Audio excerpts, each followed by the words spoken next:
মঙ্গলবার পশ্চিমবঙ্গ সরকারের তথ্য সংস্কৃতি বিভাগের মানভূম কালচারাল একাডেমির পক্ষ থেকে বাৎসরিক সাধারণ অনুষ্ঠান অনুষ্ঠিত হল পুরুলিয়া শহরের রবীন্দ্র ভবনে। এই অনুষ্ঠানে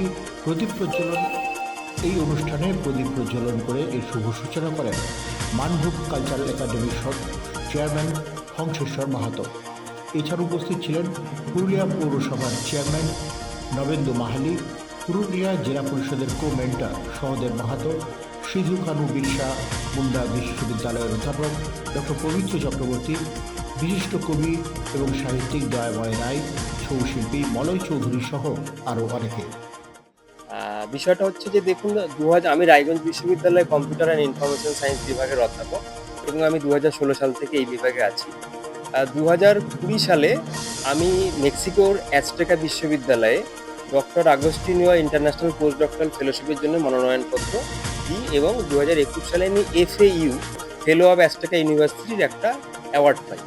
এই অ্যাওয়ার্ডের মূল বৈশিষ্ট্য ছিল যে পোস্ট ডক্টরাল রিসার্চ যেমন সবাই ল্যাবে গিয়ে করে বা কোনো একটা টপিকের উপরে পড়ে, সেরকমভাবে আর একটা উপায় যেখানে ছিল যে যারা অলরেডি অনেক ধরনের পোস্ট ডক্টরাল কাজ করে ফেলেছে তারা তাদের পোস্ট ডক্টরাল ওয়ার্কগুলোকে কম্পাইল করে থিসিস ফর্মে দিতে পারে।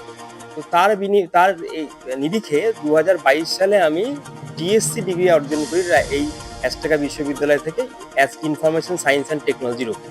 এবং এরপরে এর সঙ্গে একটা ইন্টারকানেক্টেড আর একটা প্রোগ্রাম ছিল। কেউ যদি মনে করে এটাকে আরও কন্টিনিউ করতে চায়, যেমন আমাদের দেশে MSc করে অনেকে এমটেক করে, তেমনি সেখানে এই অপরচুনিটিতে ছিল যে কেউ যদি চায় আরও কিছু প্রুভ করে কিছু প্রপোজাল দিয়ে আরও কিছু নতুনত্ব রিসার্চ করতে পারে।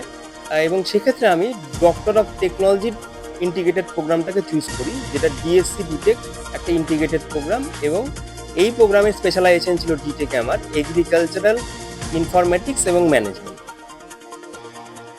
এবং এই ফেলোশিপটার অন্যতম বৈশিষ্ট্য ছিল যে সাধারণত পোস্ট ডক্টরাল প্রোগ্রাম যারা করায় বিশ্ববিদ্যালয়গুলো বিদেশের, তাতে application fee, processing fee, thesis submission fee, evaluation fee এবং কোর্স ওয়ার্ক ফিস ইত্যাদি অনেক ফিস থাকে। এবং বিদেশের বিশ্ববিদ্যালয়গুলোতে যেহেতু US ডলার বা পাউন্ড বা তাদের কারেন্সি অনুযায়ী চালায়, তাতে প্রচুর ভারতীয় মুদ্রায় একটা সংখ্যা সেখানে দেখা যায়।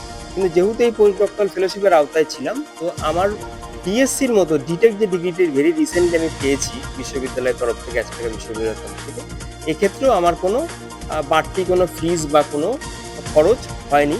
এবং বিশ্ববিদ্যালয়ের তরফ থেকে শুধু তাই নয়, বিশ্ববিদ্যালয়ের তরফ থেকে ভেরি রিসেন্টলি আমাকে শংসাপত্র, সার্টিফিকেট, আমার course work certificate, evaluation report, যাবতীয় ডিটেলস মেক্সিকো থেকে আমাকে পাঠিয়েছে। এবং সেটা আমি রায়গঞ্জ বিশ্ববিদ্যালয়ের শিক্ষক হিসাবে আমার মনে হয় যে ছাত্রছাত্রী এবং গবেষকদের জানানো উচিত বলে মনে হয়।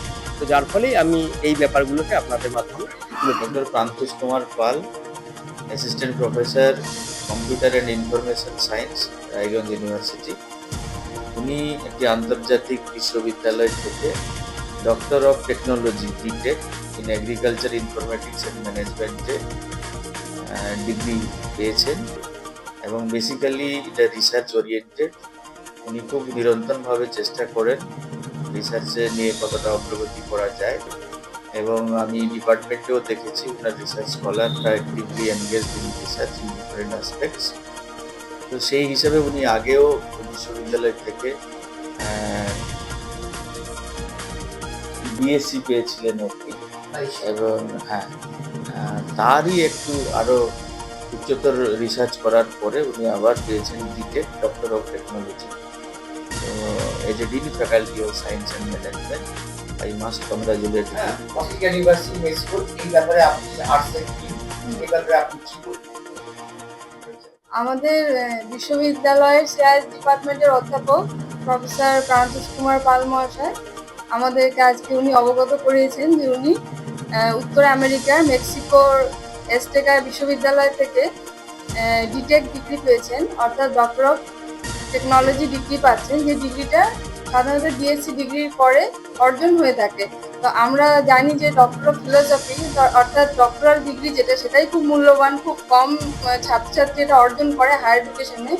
আমাদের বর্তমান প্রফেসর উনি ডক্টরাল ডিগ্রির পরে পোস্ট ডক্টরালের কাজ করেছেন, অর্থাৎ ওনার গবেষণার কাজকে উনি আরও এক্সপ্যান্ড করেছেন বা বিস্তারিত করেছেন, এবং তারপরে আরো যেটা ডক্টর অফ টেকনোলজি ডিগ্রি করেছেন।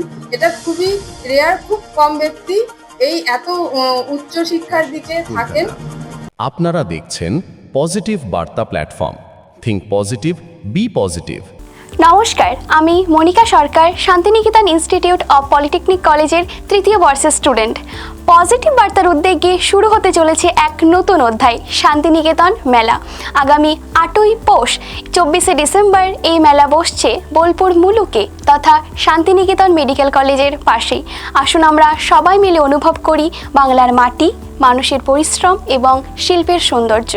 এই শান্তিনিকেতন মেলা তৈরি করবে নতুন স্মৃতি, নতুন অধ্যায় এবং নতুন ভবিষ্যৎ। ধন্যবাদ। যারা দিনরাত নিজের সবটুকু দিয়ে রোগীর সেবা করে চলেছে, দুঃখী এবং হতাশাগ্রস্ত মানুষের পাশে এসে দাঁড়িয়েছে, আমাদেরকে বাঁচার জন্য নতুন শক্তি জুগিয়েছে, তিনি আর কেউ না, তিনি একজন চিকিৎসকই। আচ্ছা, সেই চিকিৎসকের জীবন কাহিনী যদি আমরা জানতে পারি তাহলে ঠিক কেমন হয় বলুন তো?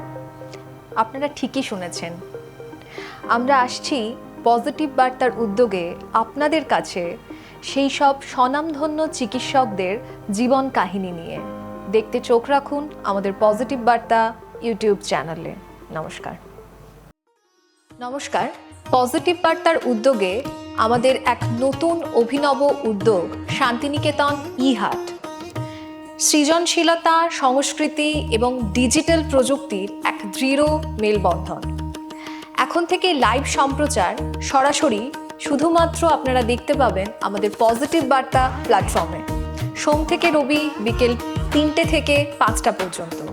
বিশদ জানতে আজই যোগাযোগ করুন আমাদের স্ক্রিনে দেওয়া এই নাম্বারে 9732615531।